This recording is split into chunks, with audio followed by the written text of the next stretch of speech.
Ku tahu hidupku adalah penyembahan. Shalom Bapak Ibu Saudara-saudara, kita kembali berjumpa dalam pengajaran firman Tuhan. Memang dalam beberapa waktu ini kita berbicara mengenai karakter Tuhan Yesus yang juga seharusnya menjadi bagian dari hidup kita orang-orang percaya, dan orang akan melihat kehadiran Tuhan Yesus melalui karakter yang kita tampilkan. Dan Bapak Ibu Saudara-saudara, minggu lalu saya berbicara mengenai mengapa orang Kristen menjadi tidak jujur. Seperti yang saudara saya ketahui dan alami sekarang, kita berada di masa pandemi karena penyebaran virus corona ini, dan membuat banyak orang berupaya untuk mendapatkan keuntungan sebesar-besarnya.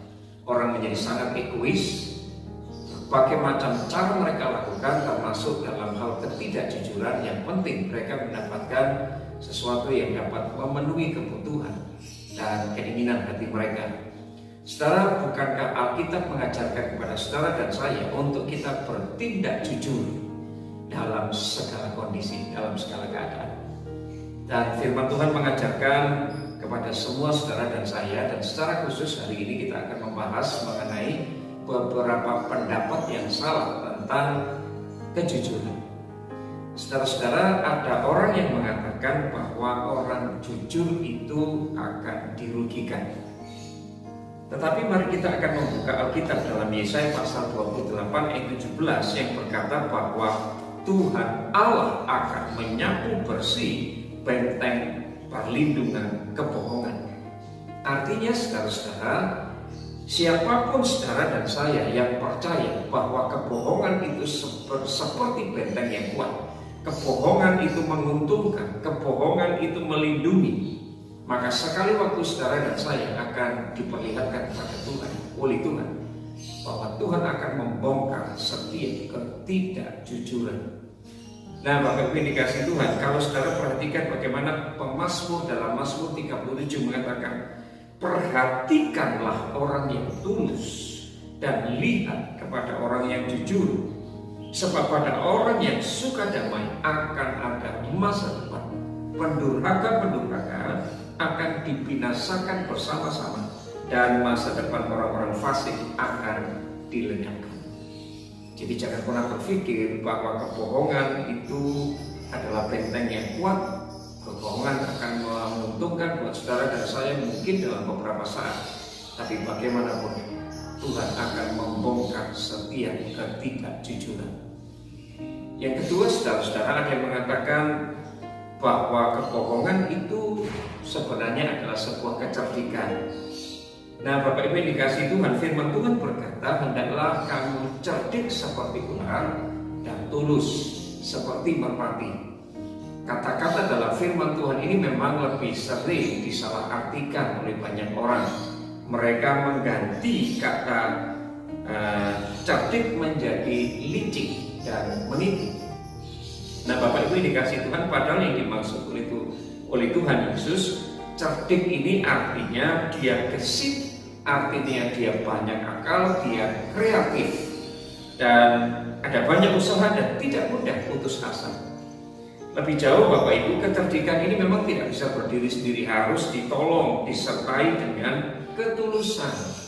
Tulus artinya benar, tulus artinya jujur dan baik. Nah, jadi ayat ini tidak dapat digunakan untuk membenarkan perbuatan-perbuatan yang licik atau penipuan, saudara-saudara. Harus diingat Bapak Ibu, prinsip firman Tuhan adalah dia di atasnya, tidak di atas, tidak selebihnya adalah perbuatan si jahat. Jadi Bapak Ibu saudara-saudara, mari kita akan kembali kepada firman Tuhan. Jangan menganggap bahwa kebohongan itu sebuah kecerdikan, sangat berbeda.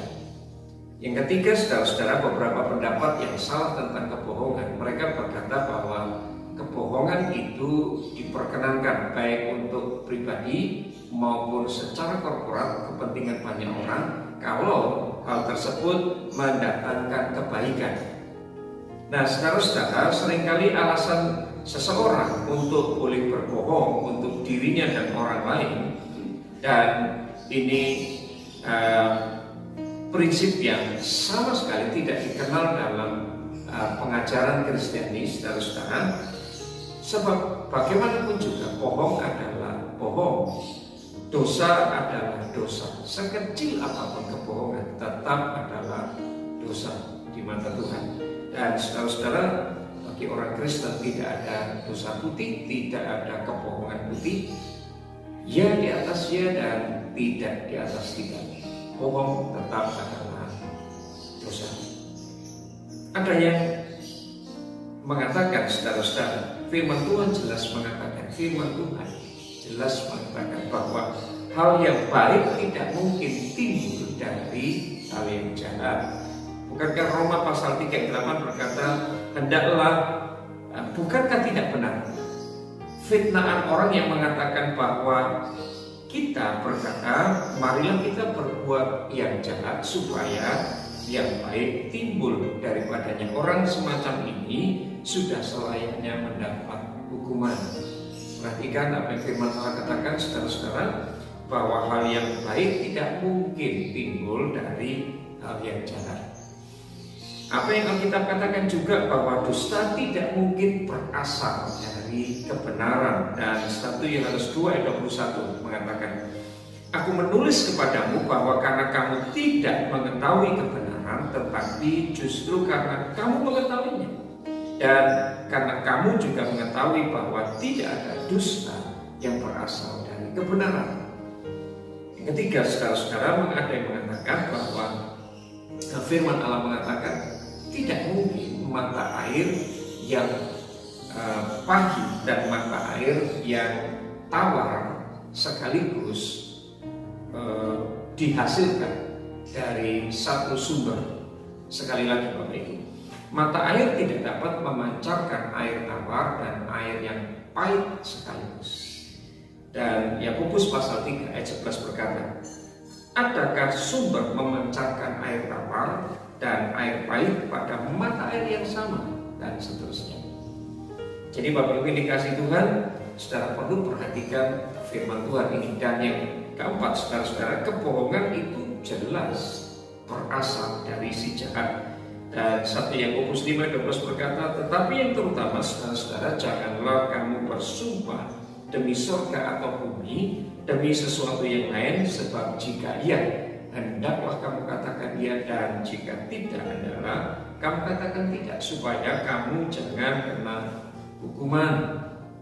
Jadi Bapak Ibu Saudara yang dikasih Tuhan, mari kita tetap mengambil keputusan menjadi orang yang jujur. Jangan sampai pada akhirnya saudara dan saya terlena dengan pengajaran dunia yang nampaknya memang menguntungkan bagi kita, nampaknya memang memudahkan, memfasilitasi kita untuk memperoleh berbagai kemudahan hidup, berbagai fasilitas di dunia ini, tetapi pada akhirnya menjerumuskan kita.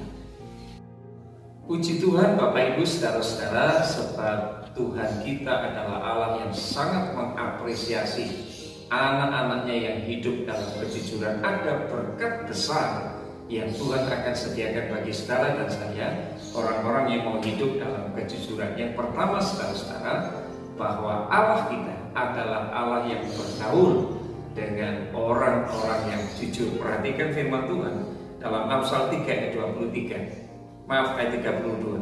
Karena orang yang sesat adalah kekejian bagi Tuhan, tetapi dengan orang yang jujur ia bergaul karib. Saudara-saudara, ini berita yang luar biasa, karena bagaimana tidak menjadi sukacita yang besar bagi kita kalau Tuhan berkenan bergaul dengan kita. Ini berbicara tentang bagaimana saudara dan saya bisa mengecap kebaikan Tuhan.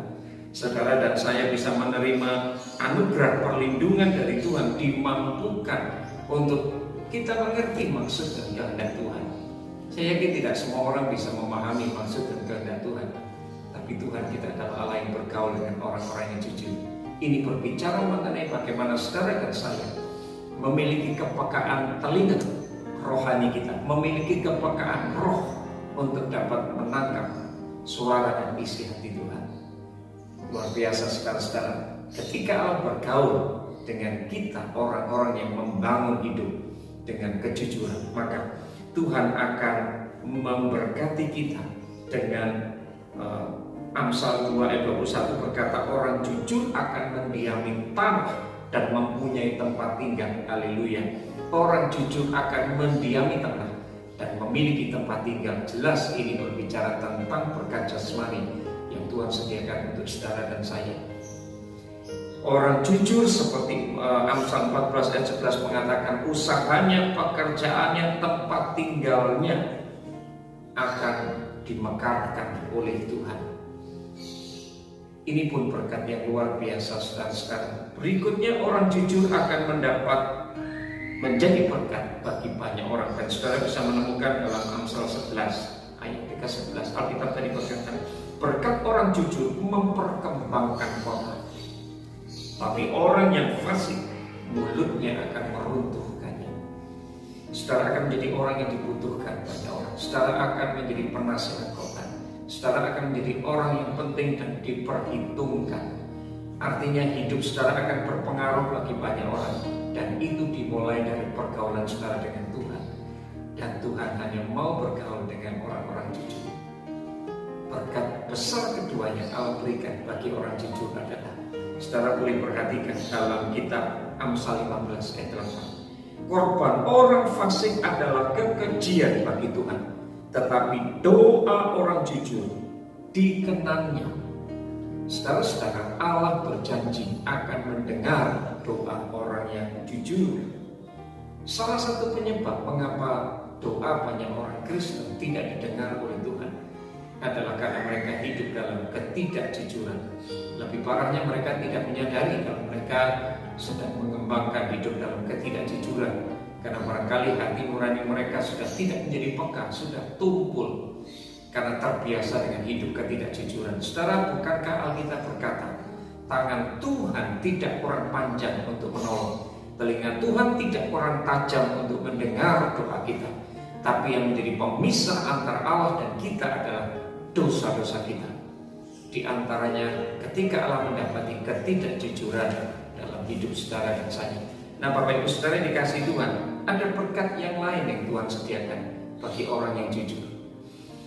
Firman Tuhan dalam Kisah Rasul pasal 6 ayat 3 berkata, karena itu saudara-saudara, pilih 7 orang dari antaramu yang terkenal, baik dan penuh dengan roh dan hikmat, supaya kami mengangkat mereka untuk tugas itu. Ada 7 orang yang dipilih oleh Tuhan di antara para jemaat mula-mula, dan mereka ditetapkan menjadi pelayan-pelayan Tuhan. Artinya saudara-saudara, orang-orang yang jujur, yang Alkitab katakan dikenal sebagai orang yang baik, kejujuran menjadi salah satu identitas orang-orang yang baik. Saudara-saudara, mereka akan dibutuhkan. Mereka diangkat Tuhan untuk dibutuhkan bagi banyak orang.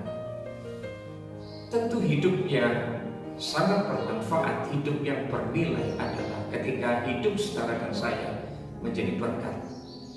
Ketika hidup saudara dan saya menjadi alat di tangan Tuhan untuk menyalurkan kasih Tuhan, memberitakan kabar baik melalui hidup saudara dan saya. Injil diberitakan secara real saudara-saudara kepada banyak orang melalui hidup kita, karena mereka melihat kejujuran yang menjadi bagian hidup kita. Dan yang terakhir saudara, yang keempat yang saya mau sampaikan, Tuhan akan menyelamatkan. Tuhan akan menyelamatkan orang yang jujur. Mereka yang berlaku jujur, mereka akan melihat keselamatan dari Tuhan. Jadi Bapak Ibu dikasih Tuhan, jangan takut untuk berlaku, bertindak jujur, karena bagaimanapun Allah ada di pihak kita. Bapak Ibu saudara-saudara, apakah ada alasan untuk akhirnya saudara dan saya tidak mau menjadi jujur sekarang? Bagaimanapun saudara-saudara, dalam situasi apapun, saudara dan saya dipanggil menjadi anak-anak Tuhan dengan cara hidup yang berbeda.